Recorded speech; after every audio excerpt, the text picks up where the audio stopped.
Alors Mathieu, aujourd'hui on va parler du digital en entreprise. Qu'est-ce qu'il apporte? On va voir si effectivement le digital est clivant. On va voir si le digital est humain et on voit ça tout de suite. C'est parti.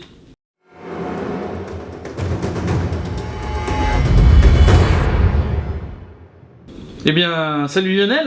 Salut Mathieu, bonjour à tous. Nous revoilà pour une nouvelle vidéo et aujourd'hui on aimerait vous parler d'un des thèmes qu'on a déjà abordé dans les précédentes vidéos, qui est le thème de l'employé face au digital et la particularité qu'amène le digital dans notre manière de travailler et dans laquelle les structures doivent aussi modifier leur manière d'appréhender le travail avec leur talent.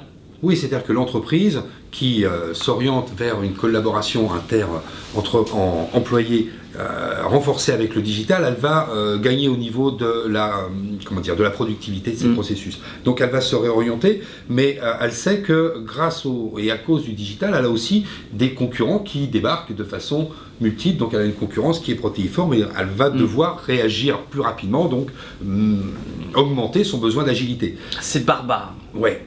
Alors l'employé, bien sûr, lui, il est au centre, l'entreprise doit se modifier, plus elle est grosse, plus c'est difficile. Donc nous, on va essayer d'analyser aujourd'hui comment, sur le plan organisationnel et sur le plan RH, finalement, selon les différents profils de salariés que l'on a pu observer, comment l'entreprise peut réagir. On a fait de la paléontologie. C'est vrai que on dit souvent qu'il faut placer le client au cœur des stratégies, sans oublier de replacer le talent au cœur de la stratégie, c'est-à-dire que l'humain revient au centre de tout, finalement. Oui, c'est-à-dire que mettre le client au centre, c'est d'abord mettre aussi son collaborateur au centre. Qui est le premier vecteur de communication d'une société, bien sûr, ou d'une marque. Finalement, ça veut dire effectivement qu'on doit voir et appréhender le travail de manière totalement différente par rapport à avant. Oui, et même dans l'organisation des projets. C'est-à-dire que l'organisation des projets qui était une organisation beaucoup plus verticalisée, on en a déjà parlé, une organisation structurée avec les experts, les fonctionnalités. Aujourd'hui, on va avoir une transversalité. Mais avant, il faut quand même passer par une petite analyse des différents collaborateurs que l'on a, pour pouvoir les faire travailler ensemble. Alors effectivement, il y a le risque d'avoir des frictions, parce que la transversalité n'est jamais facile, c'est un des points les plus difficiles. Aujourd'hui, on a vu, je ne sais pas si on vous en a parlé dans une autre vidéo, mais c'était cette étude qui démontrait qu'il y avait une perte de productivité sur 2 ans et demi quand on essaie de se remodifier et de placer le client au centre d'une stratégie. Effectivement, 2 ans et demi, c'est long, surtout économiquement, quand déjà on est mal barré et qu'on se retrouve avec des barbares en face beaucoup plus réactifs. Et agile. Voilà, l'agilité. Et donc, comme je le disais, parce que je reviens à mes propos de base, c'était ce phénomène, on veut aplatir les structures, on veut réduire tous les niveaux hiérarchiques et on crée des organisations en râteau. Une personne et 50 personnes en dessous, ce qui ne fonctionne pas non plus, bien entendu. Autre point, effectivement, c'était cette nécessité de replacer au cœur de ce changement le collaborateur, le talent d'une entreprise, et qui devient à terme une Shiva schizophrène, c'est à peu près comme ça qu'on l'a appelé. Et donc cette description que l'on peut avoir des différents profils de collaborateurs, là on a fait un petit schéma, je crois, voilà. On a fait un petit schéma, les ultras, les connectés, les attentistes ou passifs, et puis les réactifs, ceux qui sont craintifs. Voilà. Mais il va falloir. Alors on va essayer de pas mettre d'âge derrière tout ça, mais on va voir que ce sont des profils plutôt psychologiques et des profils qui sont liés à leur vécu et aussi à leur environnement personnel. Totalement. Il y a une vraie incidence aujourd'hui entre le côté perso et adoption personnelle des technologies et l'utilisation professionnelle telle qu'on va pouvoir le faire. Les réactifs, ça va être les plus difficiles à... Ça sera les plus difficiles. C'est pas une question d'âge, c'est une question de philosophie, d'état d'esprit. Bref, c'est pas parce qu'on ne peut pas, c'est parce qu'on ne veut pas. Exactement. Alors, on va commencer par les ultras. Alors les ultras, ils sont faciles à repérer, ce sont ceux qui sont généralement à titre personnel à la pointe de la technologie, qui sont extrêmement curieux. Early adopteurs. Voilà, early adopteurs, c'est clair.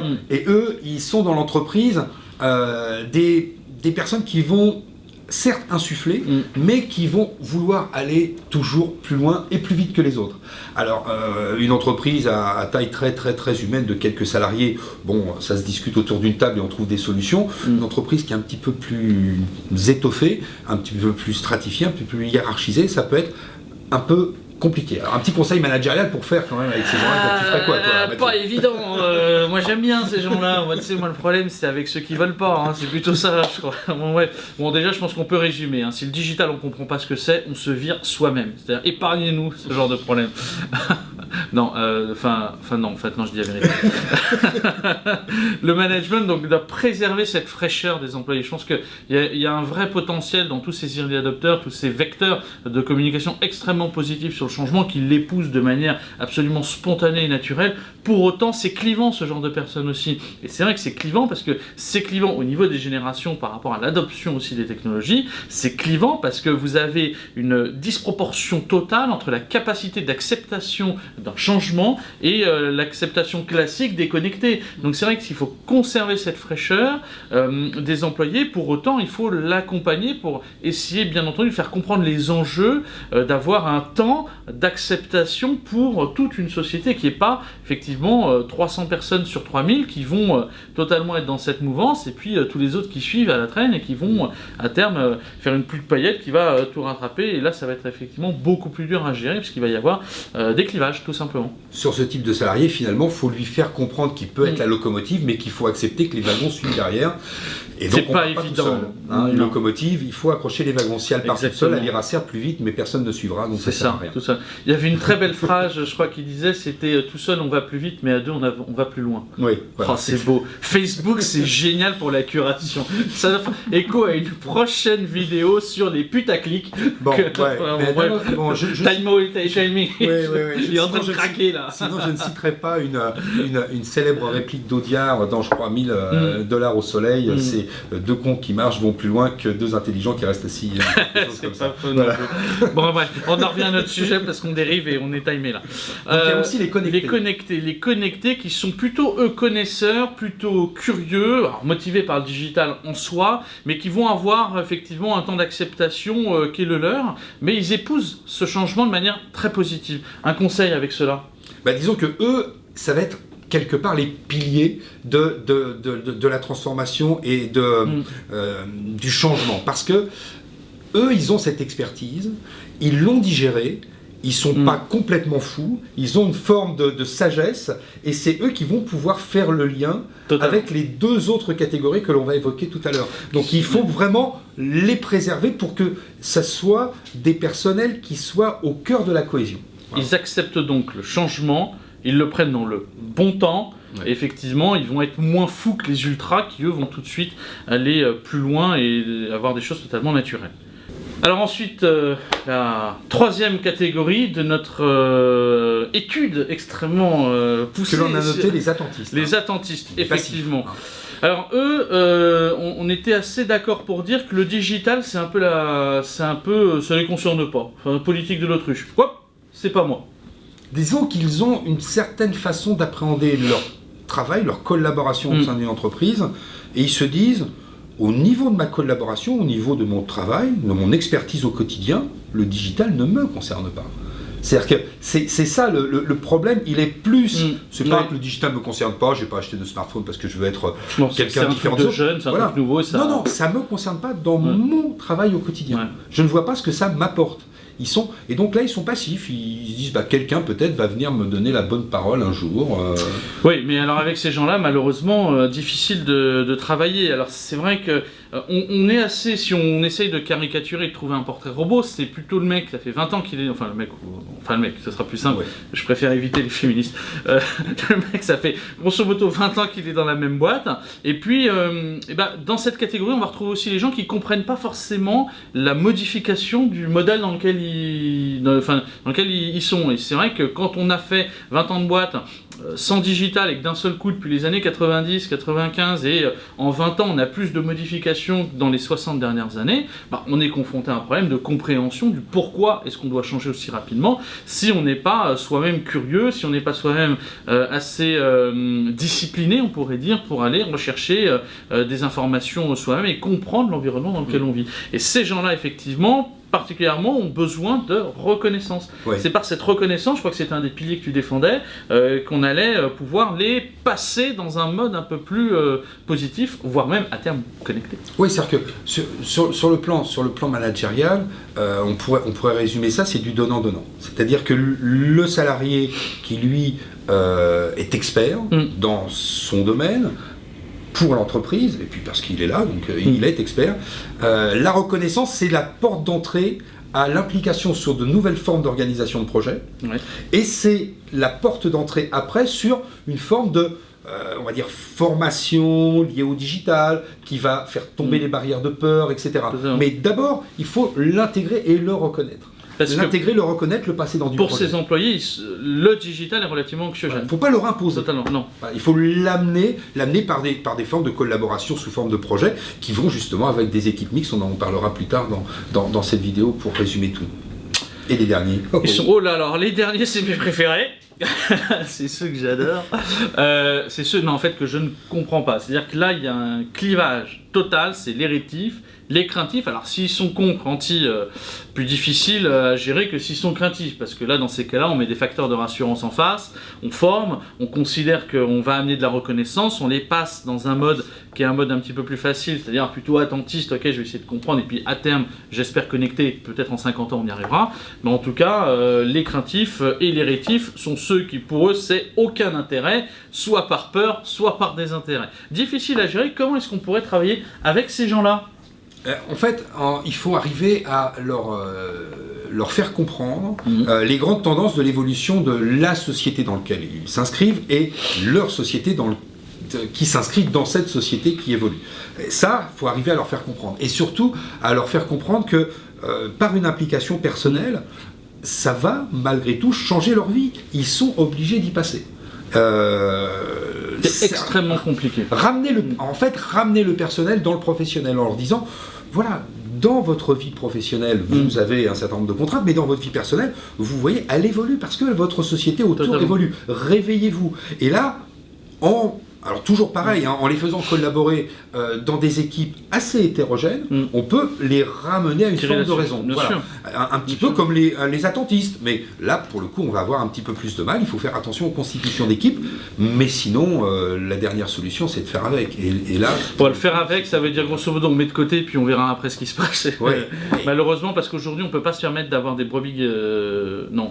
Non. On va pas parler comme ça. C'est pas bien. Pas bien. On peut plus se permettre aujourd'hui d'avoir des canards boiteux dans des équipes sur lesquelles il faut avancer parce que c'est un enjeu économique ou un enjeu de survie. Et c'est vrai que cela, c'est cette particularité de ce groupe d'individus. J'ai beaucoup bossé avec eux sur un historique VPCiste français, passé VADiste, dont je tairai le nom, mais j'ai quasi fait 4 ans là-bas. En formation, en accompagnement du changement. Et c'est vrai que quand on a terminé tout ce cycle, alors des marketeurs, de la relation client, etc., on a terminé effectivement par beaucoup d'opérationnels, des préparateurs de commandes, parce que ces préparateurs de commandes, ces pickers comme on les appelle, avaient effectivement, sont rentrés dans la société il y a 10, 15, 20, 30 ans pour certains, on est même monté jusqu'à 42, donc une vraie connaissance historique, des vraies valeurs portées par les employés, et cette non-compréhension du pourquoi est-ce qu'il faut passer d'un mode VPCiste classique à un mode VADiste avec des départs en continu toute la journée et une réorganisation totale des shifts et des équipes et de la manière de fonctionner. Si cette base opérationnelle ne comprend pas les enjeux du changement, alors qu'ils sont naturellement souvent dans cette catégorie pas des rétifs mais des craintifs parce qu'ils ne comprennent pas les enjeux, là effectivement l'accompagnement, les facteurs de rassurance, la compréhension effectivement de l'environnement économique dans lequel on vit, la nécessité, la justification du pourquoi est-ce qu'il faut changer, permet de les passer dans un mode déjà beaucoup plus positif pour aborder l'ensemble des modifications inhérentes à la transformation d'une structure aujourd'hui classiquement extrêmement agressif parce que les VADistes ont plus le choix que de se tourner 100% clients sans aucune retenue. Alors maintenant, côté société. Côté société, ça change beaucoup de choses. Ah oui, voilà. Ça arrive. Les slides arrivent. Changement de paradigme organisationnel. Oui, alors on va résumer ça avec des mots plus simples. On va dire c'est une nouvelle forme de faire ensemble. Oui, totalement. La société, aujourd'hui, si elle veut réagir avec tous les capteurs allumés au vert, il faut réorganiser la façon de faire ensemble. Totalement. Réduction et suppression, on l'avait déjà dit, des baronnies, c'est-à-dire des multiples strates avec je réfère à mon petit chef qui réfère à son chef et qui sont les rois du reporting. On re-responsabilise le collaborateur, les équipes de collaborateurs. On leur donne de l'autonomie. En fait, on les organise par future team, c'est-à-dire par des équipes mix métiers. Chaque personne apporte sa brique, chaque personne avec des âges, avec des formations, avec des cursus différents, collaborant ensemble, on va réorganiser et ne pas faire oui monsieur ou madame, vous êtes spécialiste dans ce domaine, c'est votre fonction, on vous donne une tâche, on attend que l'expert la valide et on progresse. Non, on met tout le monde ensemble, c'est l'arrivée, c'est le plus dur. C'est la méthode agile de toute façon. On en parle partout, on n'en peut plus de l'agilité, je crois qu'il faut effectivement... Mais le digital le permet surtout. Oui. En fait, nous on parle du digital, exactement, il donne les outils pour réussir ce type d'organisation. C'est ça. Le digital, c'est pas l'agilité, le digital permet l'agilité et l'agilité est plus performante. Totalement. Encore une fois. Donc projet, équipe, budget, ça va favoriser la responsabilisation, ça va favoriser l'autonomie des collaborateurs, leur reconnaissance, on en parlait tout à l'heure pour certains, la culture du résultat avec le client au centre, l'expérience client et le collaborateur qui lui sert le client, et puis cette orientation client allait de la base jusqu'au service marketing, donc toute l'entreprise. Mais transversal, on n'a pas le choix que de penser client tout le temps, et le client reste au centre, bien entendu, le collaborateur est au centre, c'est-à-dire accessoirement que la digitalisation, ce phénomène qui réorganise par défaut toutes les structures, met l'humain au cœur de tout. Alors nous, on n'est pas notre propos n'est pas d'aborder le côté financier, rémunération, prime, objectif, etc. Non, mais on voit bien, mais on voit bien que les entreprises aujourd'hui peuvent facilement, par les KPI de remontée d'expérience client, favoriser et motiver leurs collaborateurs. Et temps réel, ce qui nous permettra de parler data dans une prochaine vidéo. Exactement. Bon, pour finir, on va finir par un petit mot de la fin, une conclusion. Oui, bon. L'objectif aujourd'hui, c'est quand même d'intégrer, de faire collaborer les différents profils. Une société, c'est pas 2-3 personnes, ça c'est les startups, ou 10-15, c'est 500, 1000 ou 20 000 ou 30 000. Et là, il faut les faire collaborer. Les multinationales ont commencé cette transformation et c'est parfois relativement difficile. Donc, il faut impliquer et humaniser. C'est quand même impliquer, humaniser, responsabiliser. On n'est pas très loin de l'entreprise libérée. Qui pourra faire l'objet d'une autre formation, parce que là, c'est la disparition des cadres dirigeants. On est mal. Et donc, pour répondre à la question, est-ce que c'est clivant? Est-ce que c'est une entreprise qui est plus humaine? Eh bien, oui, mais le but, c'est qu'elle ne le soit pas. C'est-à-dire qu'elle doit être plus humaine et moins clivante, et pourtant, le digital, si on le laisse faire, eh bien, il va cliver. Alors, la responsabilité des responsables d'entreprise... Qui place le manager RH dans un niveau, effectivement, assez... qui doivent travailler clairement ensemble pour accompagner tous ces changements. Puis alors, en plus, sur le plan purement de l'emploi, si la verticalisation des entreprises favorisait l'externalisation, l'offshoreisation, eh bien, cette horizontalité favorise la réinternalisation des talents clés. Totalement. C'est encore un... bref, mais ça me rappelle un dossier sur lequel on a Donc le digital n'est pas contre l'emploi, finalement, réorganise les entreprises et réinternalise. Et il apporte de l'humain. Je crois que c'est ça qu'il faut retenir. Le digital, c'est de l'humain, c'est de la VHA, de la valeur humaine ajoutée. Quel mot de la fin! On se retrouve bientôt, je crois. Oui, je crois, très vite. En tout cas, merci à tous pour vos commentaires. C'est le mot de la fin pour cette petite vidéo. Écoutez, on espère que vous trouvez votre bonheur sur les nôtres. N'hésitez pas à les partager, encore une fois. Merci à tous pour votre soutien, vos commentaires. Vous pouvez commenter d'ailleurs cette vidéo dans les commentaires YouTube, dans les commentaires, nous tweeter, nous Facebooker, faire ce que vous voulez. Le site internet arrive, on est dessus, je vous promets, mais c'est juste qu'on préfère produire nos vidéos pour l'instant que d'avoir notre webpage. En tout cas, merci à tous et puis on se dit à très vite. On était en direct, bien entendu, de l'IM au pôle universitaire Léonard de Vinci. À très vite. À très vite.